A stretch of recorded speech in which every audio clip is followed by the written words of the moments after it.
Okay, everyone. So we're going to talk about the 5 B's to building your booming business. And so that's what we're going to cover today. We're going to cover the 5 B's blueprint to doing that, from business basics to bouncing back in your business. So what does that look like? What is our blueprint today? So we're going to go ahead and first start with the business basics, because many times when we open a business, when we open a shop, we skip over the fundamentals. We skip over the basics. And so it's super important that we go ahead and bring those fundamentals back, because that's truly how you build an intentional business and an intentional business model. Then we're going to cover some financial topics like budget boldly, meaning like you're never too early on in your business to start budgeting. And we're going to talk about budgeting. We're also going to talk about better banking. So how can you think better and smarter about your banking habits and practices? Then we're going to cover beyond bookkeeping. So I love bookkeeping. I've provided bookkeeping services for over 20 years, but many times when you've got the bookkeeping down, you need to think about going beyond bookkeeping. And that's what we're going to cover. And we're going to talk about leveraging technology to do that. And then lastly, we're going to talk about how do you bounce back in your business. So how do you go ahead and bounce back and say, okay, I just did a big sale. Okay, I just did a big launch. Okay, I just opened my shop and maybe it didn't work exactly like you expected. And so how do you do that debrief on your business, and how do you bounce back even better the next time you go ahead and launch that new shop or that new product or service? So let's go ahead and talk about all of that in today's session. And we're going to start with the 5 B's and business basics. Success is liking yourself, liking what you do, and liking how you do it. Maya Angelou. I love this quote so much because it truly emphasizes the key business principle regarding building that intentional business model. When we're building that intentional business model, not only for profit, not only for sustainability, but for long-term success and prosperity, we need to focus on ourselves first, liking yourself first, liking what you do first, and then liking how you're going to do it, which is your business model. So you need to center your plans around you and what you want to do to move your business forward. And that's why I love to say that to build a successful and profitable business, you must step outside of your business, which is what everyone is doing today in this session. They're stepping outside of their business to take a deeper look at your business.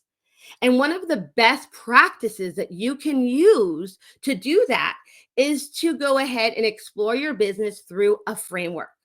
So what I'd like to do is I'd like to introduce you to a 4-part business essentials framework that I have used every single year in my business.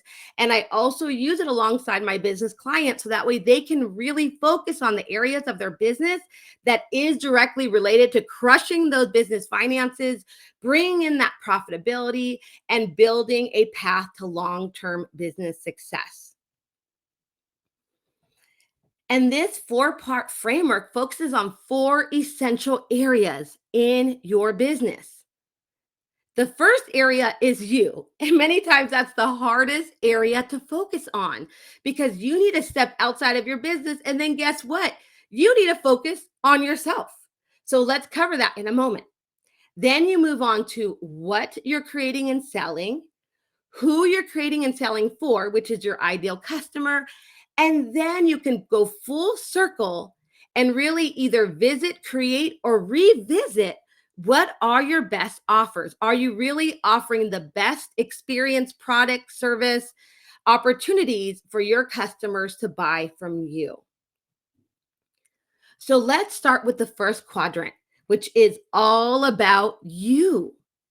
What are you great at? What are you known for within your family, your friends, your peers, your colleagues, your community? What are they saying about you? What feels comfortable, natural? What comes easy based on your skills, your talents, your gifts, and your interests? What do you want your business to look like? That's something that's missed all the time. But guess what, my friends? You choose what your business is going to look like. What do you truly have a capacity for? Are you a working parent? Right? Do you have capacity? How many hours? What is it going to look like? Are you building a lifestyle business? And more importantly, is this fulfilling your dreams and goals of wealth building? And also, just as important, what do you want this business to feel like when others are experiencing it?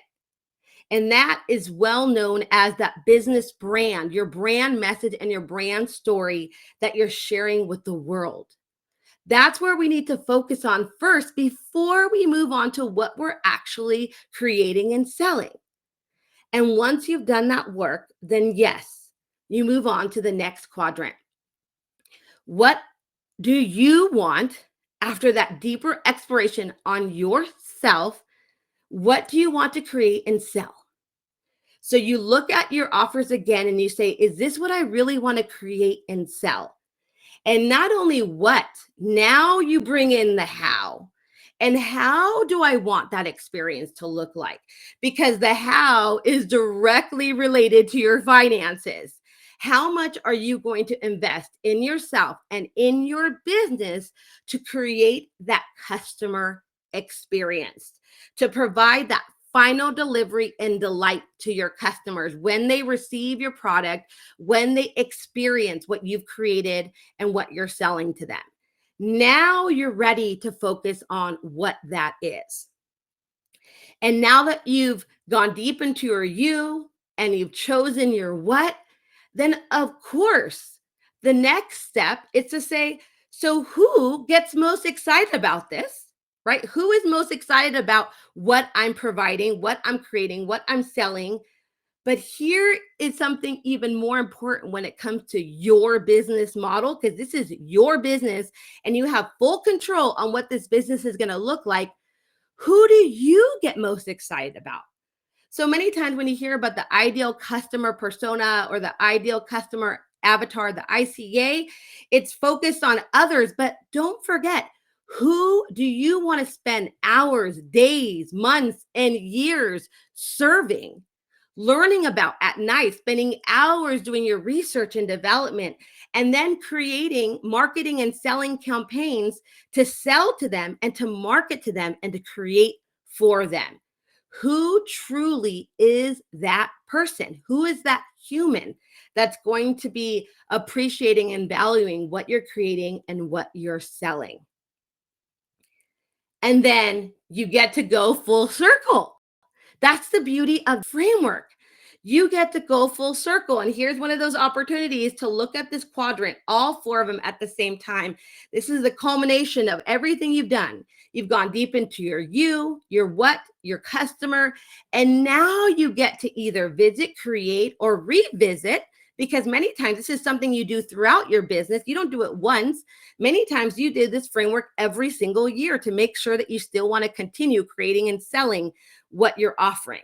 So now, once you've made it to your offers, what are you focusing on now? You're focusing on what you want to do, how you want that experience to look and feel like, and then ultimately who you're most excited about when it comes to marketing and selling to them. Okay, so let's just imagine for a moment that you have gone through that business essentials framework and you have taken that deeper journey to validate and solidify what you are going to offer. But now let's talk about crushing your finances. And when we want to crush your finances to become more profitable in your business, that means that you take what you're already offering, your current offers, and you zoom into them and you focus on making them greater offers, on more profitable offers. And you want to go ahead and set aside some goals alongside those offers. So let's look at that together. So let's consider that you are ready to turn what you are creating and selling into a great, irresistible offer. Why? Because to sell something faster and easier to your ideal customer, it needs to be irresistible. That's the key. That's the business model, is you want it to be irresistible. So how do we do that? Well, here are some suggestions. How about bundling your complementary products? So there's going to be a high demand for one product, but then if you bundle it with another, there's going to be a high curiosity for the other one. So why are those offers being bundled? You're going to have your customers become curious on that additional product, service, or offering that you've bundled it with. Sell at different price points with specials or add a coupon. So, in a recent fitsmallbusiness.com article, more than 15% of buyers said if it was on special or if they were provided a coupon, they would buy again from the same business, from the same shop. And so that's why we do launch specials. We do have those small business Saturdays, and we invest all that time to really go all in on packaging and pricing and providing those extra special points and incentives. Multiple payment and shipping options. Well, you know that when it comes to paying, when it comes to shipping, when it comes to having pricing, we want it to be frictionless, right? We want it to be painless. I know personally, and you can think about this on your own, I always like to consider myself as the person that is purchasing. And if I'm purchasing from myself, should I have to click 5 times to actually purchase something? Right? It's not frictionless. It's not painless. And by the way, after the 3rd click, I'm already frustrated and I'm off that website. So how can we go ahead and make it a frictionless and painless experience? Optimize your copy for titles and keywords. Now, many people think about when it comes to financiers or building an offer, they focus on the products, they focus on the pricing, and they even focus on the shipping. But what about making it easier for your customers to find you? What about focusing on the copy? The copy is how you describe your product, right? It's the marketing copy. Are you speaking to your ideal customer that we just talked about? Are you tagging it correctly? Does it have the right title? Are you putting the right keywords so it's better for SEO and searching purposes? So that is all completely and directly related to making sure you are selling your best offers. Create a unique customer experience and plan your product releases and sales. So my friends, if we pull back the business model idea again, it all comes back to planning. So if you now know what your best offers are, then you need to plan these releases. So for example, as I mentioned before, I'm an educator. And when I'm going to launch a new program, a new cohort, a new course, I start that launch plan 2 months before. So 2 months before, I'm already planning the release. I already have all of my tech, all of my payment options, all of my bundled products. I have all of that ready to go. And then I have a calendar where everything is on my calendar. And then I just start dropping that copy again, the marketing copy and the sales copy on those specific dates so I can start getting the buzz and getting people to learn about my offers. That's how I can guarantee that people are going to buy from me. Okay, so we have our great offers, but how do we align our offers with our goals? This is super important, going back to the concept of planning. So I don't just plan that I'm going to have a sale of new products or I'm going to have a new launch. I have goals aligned with those offers. And so goals can be either quantitative, which most people are comfortable with, that relates to data and to numbers, or goals can be qualitative. So that relates to improving the quality of your customer experience, improving the quality of your sales process. Again, going back to how to make a sale frictionless and painless. So here are some examples. When it comes to quantity, revenue by product, how much revenue did you receive from a specific product? Number of products sold. So, which are your highest grossing products, right? Maybe you have three products, but the only two of them are higher grossing, and the third one is really not selling. So, perhaps you bundle up that third product with one of the other two products. Number of new and repeat customers. Remember, the easiest customer to sell to is your repeat customer. So, are you getting repeat customer sales? Are you getting new customer sales? How are you keeping track of this data and metrics? Let's talk about qualitative data. So, the quality of what you're doing.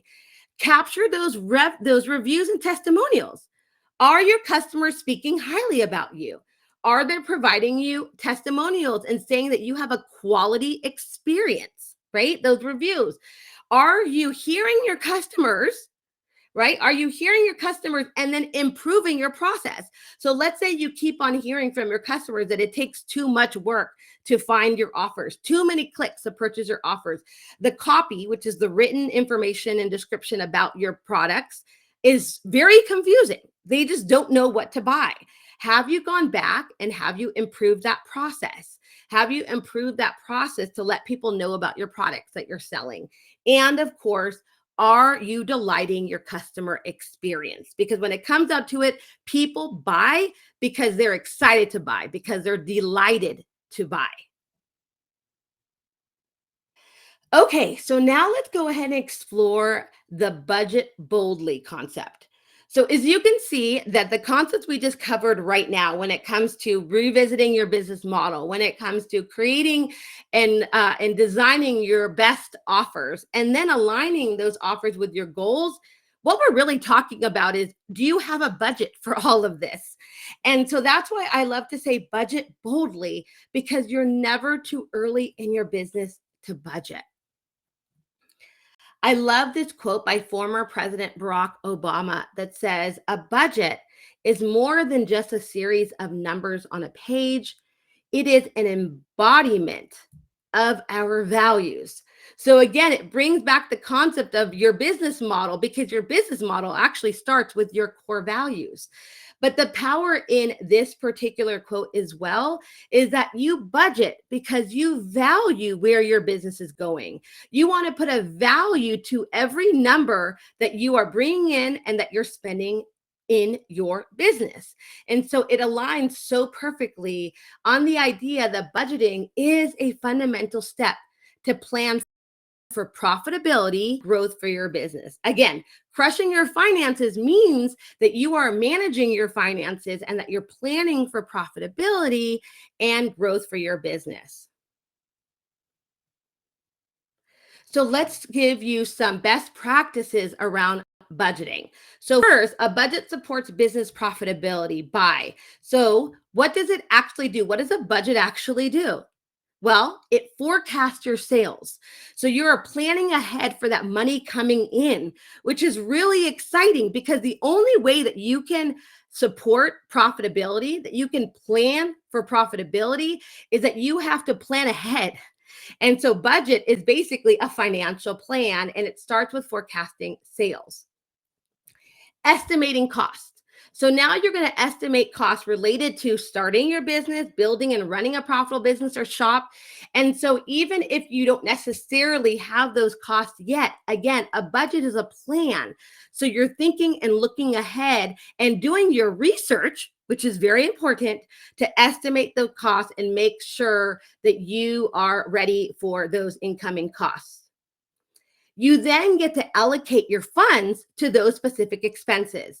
That's the concept of a value-based budget, that every dollar has a purpose. Every single dollar has a purpose, because you are forecasting your sales, you're estimating your costs, and then you're allocating your funds intentionally. You want to prevent any mismanagement and misuse of funds. And let me tell you, some people say, well, I'm a solopreneur. Who's going to mismanage my funds? You. You can mismanage your own funds. I'm a solopreneur as well, and I can absolutely mismanage and misuse my funds. So a budget provides not only profitability, but accountability. You can also adjust for real-time cash flow, what's happening in real life, through something called a budget versus actual. And of course, as I mentioned, you can plan for profit. How does it support business growth? Well, as we saw already, you can determine your goals and you can prioritize what products you're going to sell and where you're going to focus based on your budget. You can invest in specific resources that are going to help you get prepared. So let's say you did that 4-part essentials framework and you're like, okay, so now based on what came up for me, I need to invest in more resources. I need to invest in more people and better systems in my business. Well, your budget will support that investment. It will also prepare you for outside funding and infusions of capital, prioritizing yourself so you can pay yourself and your key expenditures first. This should be not only highlighted and bolded, but this should pop out at you. Yes, you are part of your budget. You need to pay yourself from your budget. And so let's just quickly talk about a 3-step business budget process, from starting with forecasting sales to calculating expenses to planning for profit. So step 1, budget, forecast your sales. So what does it mean to forecast your sales? Well, it means you're going to focus on sales first. So you're going to look at all the sources of revenue that's coming into your business, AKA your customer sales, so sales from your product or service, and you're going to go ahead and forecast when that's going to come in. Do you have heavy shop sales in the beginning of the year? Do you have awesome Black Friday sales or Small Business Saturday sales? Or do you sell a lot during the holidays? And so you are forecasting sales, which means you want to go ahead and predict what those sales are going to look like. Some examples of this would be what has happened in the past, known as prior period numbers. So what has happened in the past? And of course, the easiest way to pull this up is by looking at your profit and loss statement for your business. Not only what is historical in the past, but what has adjusted now. So maybe you in the past always had some good winter sales, but now you have a new cool summer product. And so now you can forecast more sales during the summer. And then also, what about the trends that you're seeing in your industry? What about the patterns that you're seeing based on the products that you're selling? Then you move on to allocating expenses. Step 2. And that's when you're going to go ahead and be very honest about the cost to run your business. What does it look like to run your business? The fixed cost, the variable cost, the one-time startup cost. So there's going to be costs that are maybe heavier when you first start your business. So when it comes to thinking about these are some examples. They're not limited to these examples. What are those costs that you always spend to sell a specific product? To sell a specific product, you always have to have these specific costs. So those are costs related to selling a specific product. What about your own costs, your business costs, right? As I mentioned before, you got to consider your everyday fixed costs for running your business, which also includes your pay. What about the costs that are related to a specific time of the year based on your business cycle or seasonal trends that are happening? I always seem to have to buy more shipping equipment and materials and supplies during a specific time. Well, that's okay, everyone. It's okay that you always have to buy more shipping materials if you're shipping more, right? If you're shipping more, that's a very good thing. And then ultimately, when you are starting a business, or let's say when you're deciding to incorporate your business or legalize your business in a specific way, there may be additional setup costs and startup costs related to that. Step 3, plan for profit. So yes, this is the most exciting thing about a budget. And interesting enough, I think it spoke about the least. You can plan for profit. And why would you not want to plan for profit? So when you do a budget and you forecasted your sales and you estimated your expenses, you want the bottom line to what? You want it to be what's called in the black. It's the profit line. So the bottom line of your budget should be calculating the budgeted revenue, the budgeted expenses, and it should be positive on the bottom, right? Positive on the bottom means you're planning for profit, also known as in the black. It's also why we have the Black Friday sales, because businesses want to get back into the black. Now, when it's positive, it can just be a break even. It doesn't mean you may be super profitable, but you are on your path to profitability. You are planning for profit. So just so you're aware, in the black could mean a break even number or a small profit number, or it can be a great indication that you are starting to calculate your numbers and be on top of your numbers and you're planning for profit. But of course, reality sets in and you're like, well, Mariette, my number isn't black, it's red. That's okay, everyone. When the total is negative, that just indicates you need to spend more time on your numbers. You need to go ahead and pay closer attention to the forecasted sales that you're estimating, to the estimated cost that you're planning on spending on, because we want to get as close to reality and we want to get as far away from being in the red and closer to being in the black. Now, my friends, that was just a short summary of the power of a budget and how to create a budget. But don't worry, if you visit masteryourbooks.com, I have a completely free budget masterclass and budget for you. So don't worry about it. You don't have to create this for you. There's a spreadsheet for that. And so you can go ahead and check that out later on your own. So now let's talk about better banking. And I'd love to bring up this quote by Warren Buffett. Of course, our master in money, right? If you don't follow Warren Buffett, we should all follow Warren Buffett. He's a money master. And he says, you only have to do a very few things right in your life, so long as you don't do too many things wrong. And I giggle for a moment because I'm like, oh, shoot, then what are those things right that I have to do when I relate that to business? And guess what, my friends? What you need to do right is banking. We need to learn better banking habits. So that's why I like to say building a profitable, sustainable business requires developing better banking habits, AKA better money habits. And you know where that starts? It starts with really understanding your business. This is something I teach business owners every day. And it doesn't matter if they just opened a business or a shop or if they've been in business for 5 years. You are separate from your business. You need to have separate finances, banking, bookkeeping from your business. Why? Because even though you are essential to your business, absolutely, you're the visionary, you're the founder, you're the owner, but you are not your business. And so that's why we have to realize we are separate from the business, which means we are an owner. If it's a sole proprietor, a partner, if it's a partnership, a member, if it's a limited liability company, a shareholder, if it's for profit, or even a stakeholder, if it's nonprofit. And it also means we need to cut out those personal old habits of commingling our personal and business funds.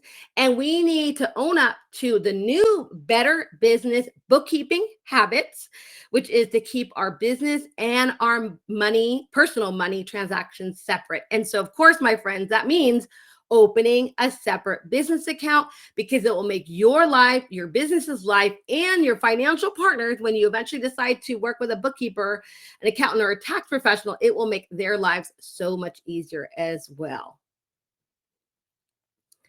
So building better banking habits really starts with banking basics.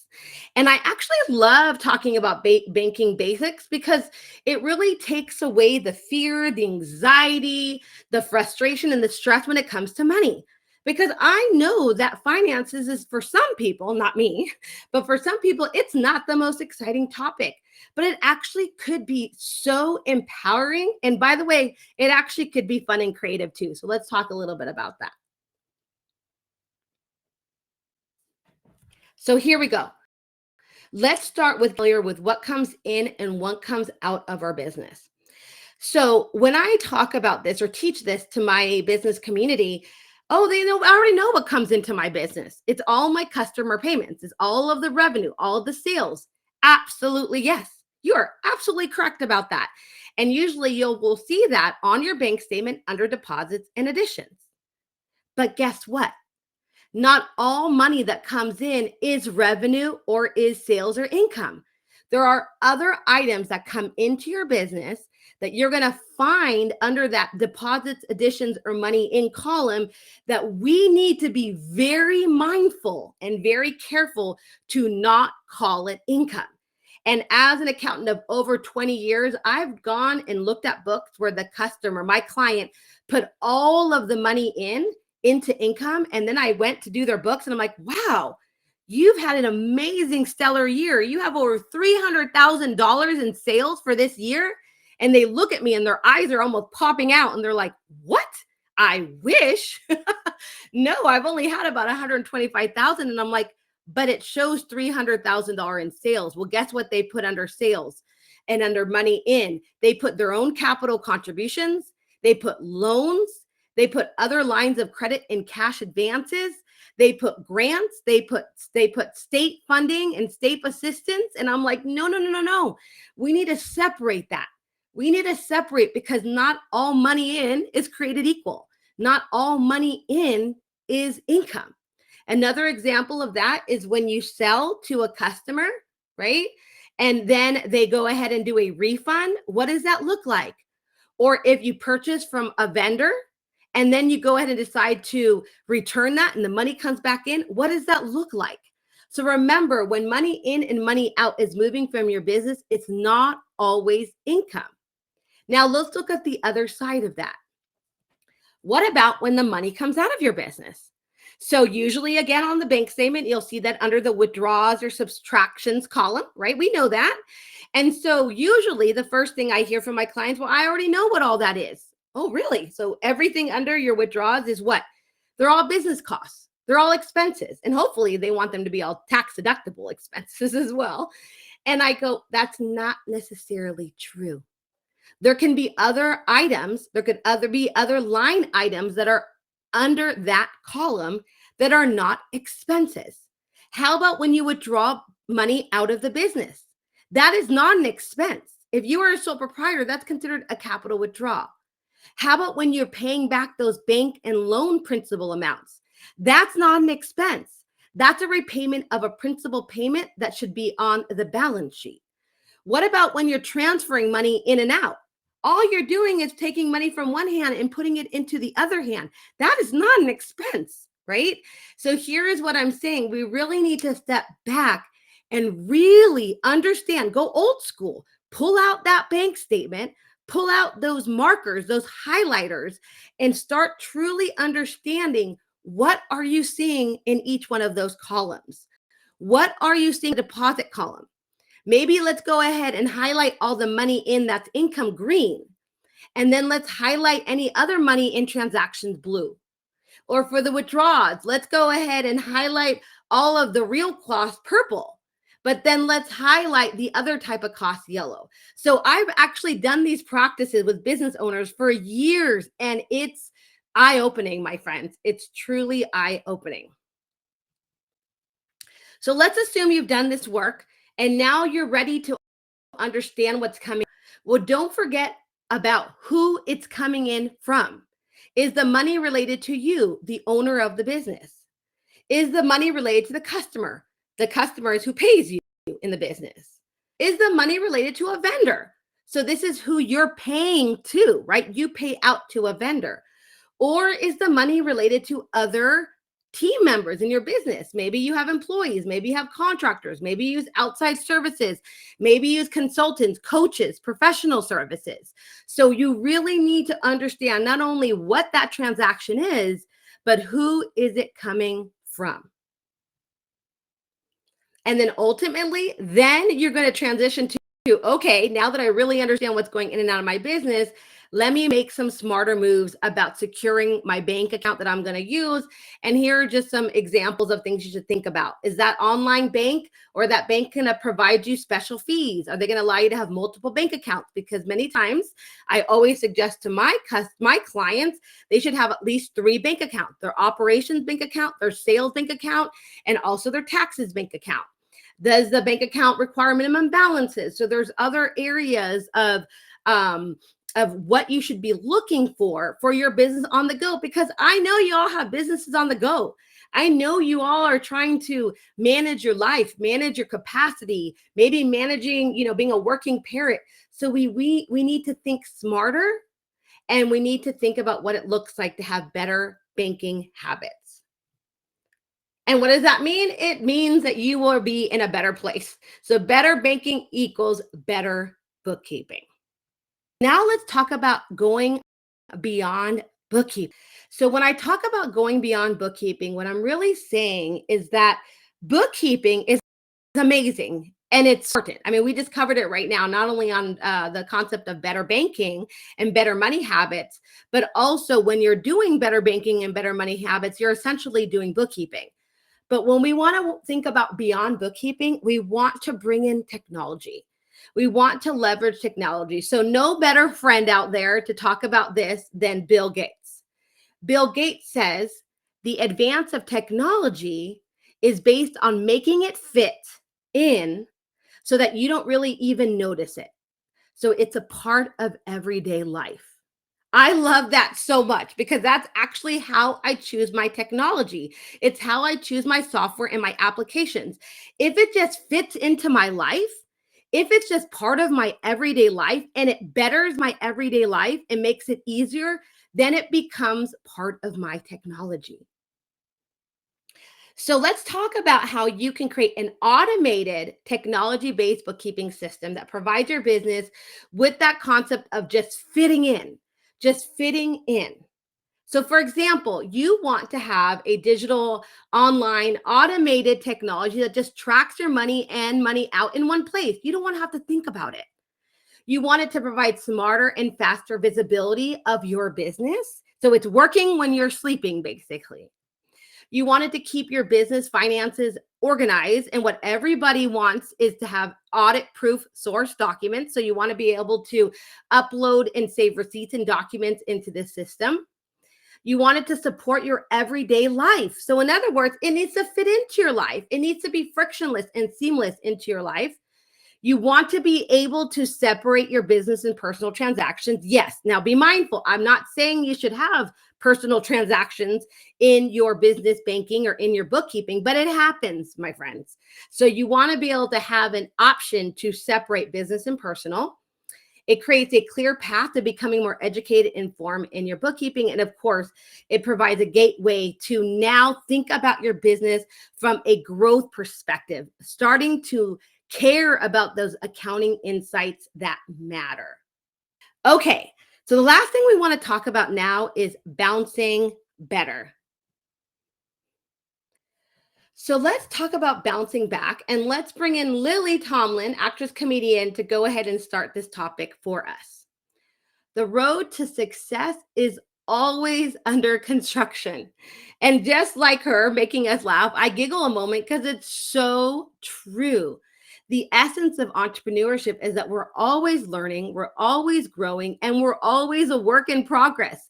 We're always under construction. And that's why I like to say, and I truly believe this, my friends, that being a growth ready business, so you're ready to grow, whatever your goals are, you are ready to learn from that. You're ready to grow from what's happened to you, and you are ready to bounce back. You're always willing to reflect, refine, and reignite your business because you're on fire. You're an entrepreneur. You chose entrepreneurship to build wealth. So let's talk about what it looks like to bounce back. Remember those great offers, those irresistible offers?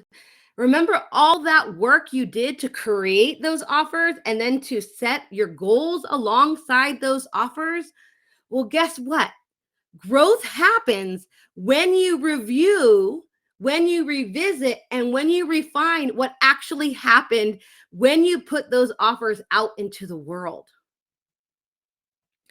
Growth happens in the wrap up. So, what's the wrap up?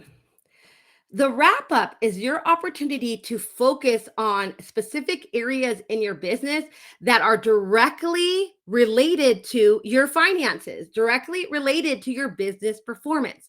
Now, there are many areas that you can include in the wrap up, especially when you're wrapping up different projects, different product launches, different big sales days. We're just going to focus on 3 wrap up areas. We're going to start with sales performance. So let's use that example that you just had a big sales day. So when you're in your wrap up is when you're reviewing, reflecting, and refining everything that happened. Look at your total sales. Look at your total sales by product, by customer. How about your average order value? So what was the average sales that you had? And if you set those aligned goals, what happened?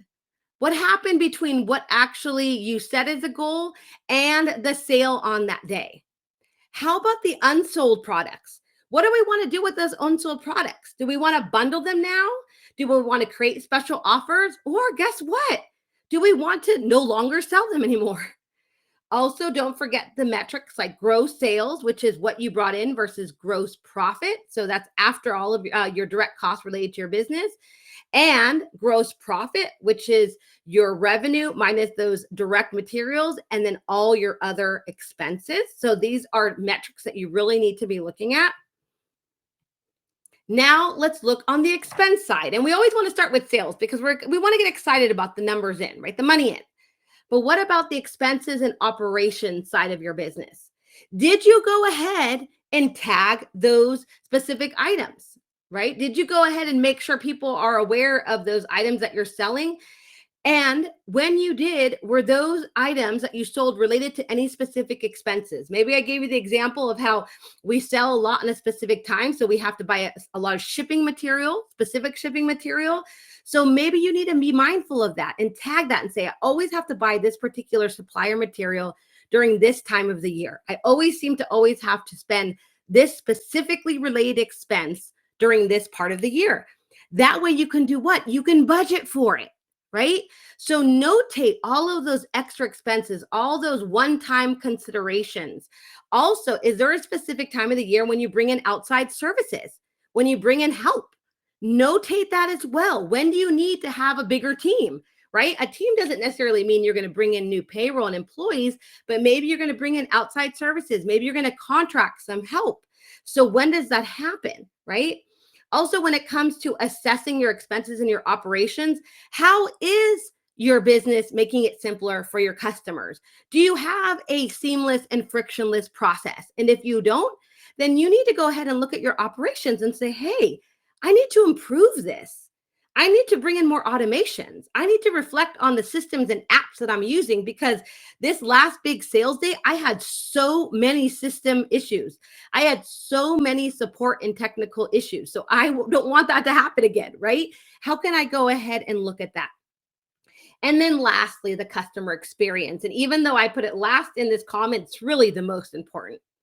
So what are you hearing from your customers? What's the feedback? What are those requests? What do they love most? What's their favorite, right? And how are you going to follow up with them? Now that they've bought from you, maybe they become a new customer or repeat customer. How are you going to follow up with them? How are you going to stay connected with them? What kind of programs are you going to create to keep that loyalty with your customers? And during that wrap up, what you're really doing is what I call the debrief. And debrief is something I do in every single thing I do. Like, for example, after this workshop, I'm going to do a debrief and I'm going to ask myself these questions. Did that work? What didn't work?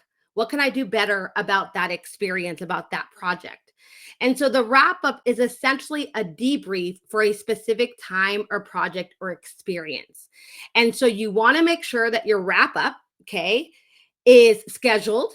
You want to make sure that you have a safe and open environment to be able to get this kind of feedback. So if you're doing this with your team, which you should, right? You want to have a very safe and open environment for them to let you know what, that didn't really work so well. We probably need to work on that, or we really do need to go ahead and improve our systems. Also, when it comes to doing a wrap up and a debrief, don't forget to document the process. It's very simple these days. If you're doing it on a Zoom session, you can let AI create a summary for you, or you can keep the video. And of course, the more simple these wrap up and debriefs are, the better. Don't overcomplicate this. Just say, hey, team, we had a big sales day on Saturday. We're meeting on Wednesday for a debrief. And I want you to come with 3 questions. What worked, what didn't, and what can we do better? That's it. That's all you need to do when it comes to a debrief. So, my friends, let's go ahead and close up. And I'm going to close it up with one of my favorite mentors, and that is Scott Cook, the founder of Intuit. And he says, technology is just a catalyst at times for fundamental forces already present. So if you are not familiar with Scott Cook, he is the founder of Intuit. So he's not the current CEO, but he's the founder of Intuit from the early 1980s. So of course he is a catalyst in technology. But what I love about this quote is that he is focusing on the fundamental forces. And that's what today was all about. It was to remember that we all need to go back to those fundamental forces, best practices, better habits, so we can build that profitable, that sustainable, that prosperous business that you all deserve and desire. And when we put intentionality, when we add technology, and when we have champions to support us, you will all become unstoppable in your business and your wealth journey. Thank you all so very much. And I hope you enjoyed this workshop.